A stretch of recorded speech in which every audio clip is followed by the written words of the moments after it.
শ্রেষ্ঠ বলেছেন, তুমি যাকে আমার চেয়ে বেশি ভালোবাসবে আমি তাকেই তোমার থেকে দূরে নিয়ে যাব এবং তোমাকে একা করে রাখবো। তিনি আরো বলেছেন, কখনো বলবে না তুমি তাকে ছাড়া বাঁচবে না, তবে তাকে ছাড়া আমি তোমাকে বাঁচাবো এবং পিছনের অনুগত সব আবেগ পুড়িয়ে নিয়ে তোমাকে দিব্যি সামনে নিয়ে যাব।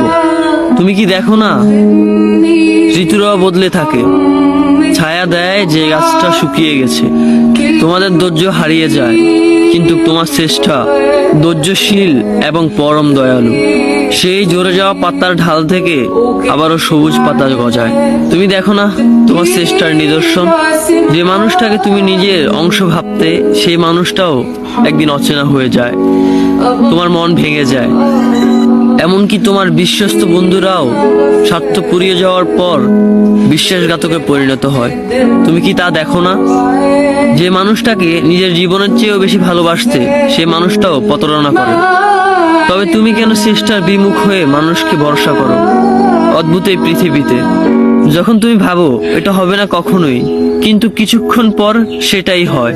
সেটাই হবার নয় কি? তুমি বলো আমি পড়বো না, অথচ তুমি পড়ো। তুমি বলো আমি বিরক্ত হব না, অথচ রোজ তুমি বিরক্ত হও।